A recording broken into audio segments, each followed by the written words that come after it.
2026 বিশ্বকাপ 32টি দলের পরিবর্তে বর্ধিত কলরবে 48টি দল নিয়ে অনুষ্ঠানের সিদ্ধান্ত নিয়েছে ফিফা। এশিয়া থেকেও সে কারণে এই আসরে 8টি দল বাছাই পর্ব পেরিয়ে সরাসরি খেলার সুযোগ পাচ্ছে। আন্তঃমহাদেশীয় প্লে অফ খেলে আরও একটি দলেরও এই অঞ্চল থেকে খেলার সুযোগ রয়েছে।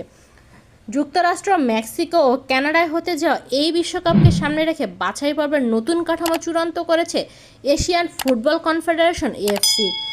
বুধবার বাছাই পর্বের কাঠামো ও সম্ভাব্য সূচি প্রকাশ করেছে এএফসি। 2023 সালে অক্টোবরে শুরু হবে এশীয় অঞ্চলের বাছাই পর্ব। আগের দুই বিশ্বকাপ বাছাই পর্বের মতোই এবারের এই বাছাই পর্বের ফলাফল 2027 এএফসি এশিয়ান কাপের বাছাই পর্যায়েও কার্যকর করা হবে। আগের দুই বিশ্বকাপ বাছাই পর্বের মতোই এবারের এই বাছাই পর্বের ফলাফল 2027 এএফসি এশিয়ান কাপের বাছাই পর্বেও কার্যকর করা হবে। এএফসি সদস্যভুক্ত 47টি দেশকে এই বাছাই প্রক্রিয়ায় অংশ নিতে হবে। ফিফা র্যাঙ্কিংয়ে এএফসির 26 থেকে 47 নম্বরে থাকা 22টি দল খেলবে প্রাথমিক প্লে অফে। ড্রতে বাছাই করা হবে কোন 11টি দলের বিপক্ষে খেলবে। হোম অ্যান্ড অ্যাওয়ে দুই লেগের প্লে অফ বাধা পেরিয়ে দ্বিতীয় রাউন্ডের র্যাঙ্কিংকে এগিয়ে থাকা 25টি দলের সঙ্গে যোগ দেবে 11টি দল। প্লে অফ থেকে বিশ্বকাপের জায়গা পেতে এশিয়ার একটি দলকে কমপক্ষে 3 রাউন্ড পেরোতে হবে।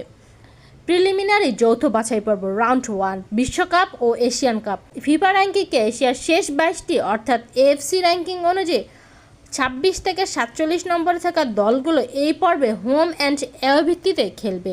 এই পর্ব থেকে বিজয়ী 11টি দল পরের রাউন্ডে যাবে। পরাজিত দলগুলোর বিশ্বকাপে খেলার স্বপ্ন এখানে শেষ হয়ে যাবে। প্রিলিমিনারি যৌথ পর্ব রাউন্ড 2 বিশ্বকাপ ও এশিয়ান কাপ। এই পর্বে এশিয়ান হেভিওয়েট দলগুলো খেলতে আসবে। এশিয়ান র্যাঙ্কিংয়ে থাকা 1 থেকে 25 নম্বরে থাকা দলগুলো আগের রাউন্ডের বিজয়ী 11 দলের সঙ্গে এখানে যোগ দেবে। সর্বমোট 36টি দলকে 9টি গ্রুপে বিভক্ত করা হবে।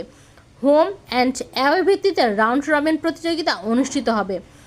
গ্রুপ এ থেকে গ্রুপ আই এই 9টি গ্রুপে শীর্ষ 2টি করে দল মিলিয়ে মোট 18টি দল বিশ্বকাপ বাছাই পর্বে পরবর্তী রাউন্ডে যাবে। তো আর এই 18টি দল সরাসরি 2027 সালের এশিয়ান কাপের টিকিট পাবে। বাদ পড়া 18টি দলের বিশ্বকাপে খেলার জন্য আরও 4 বছর অপেক্ষায় থাকতে হবে। এএফসি এশিয়ান বাছাই পর্ব শুধুমাত্র বিশ্বকাপ। দ্বিতীয় রাউন্ডে বিজয়ী 18 দলকে 3টি গ্রুপে ভাগ করা হবে।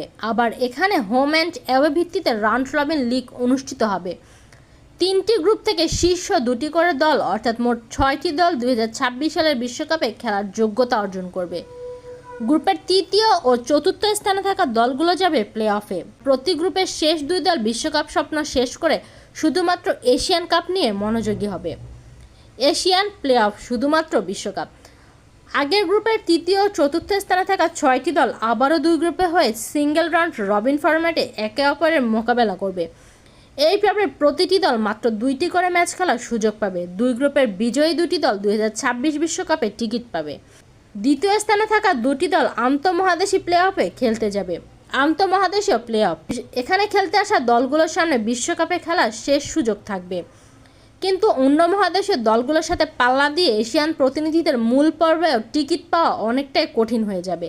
কোন মহাদেশের প্রতিপক্ষের বিপক্ষে এশিয়া খেলবে সেটা এখনও নিশ্চিত হয়নি। এখন বাংলাদেশ যদি প্রথম 3 রাউন্ডের সবগুলো ম্যাচ জিতে বিশ্বকাপে কোয়ালিফাই করতে পারে, কার্যত অসম্ভব, তাহলে মোট 18টা ম্যাচ খেলতে হবে।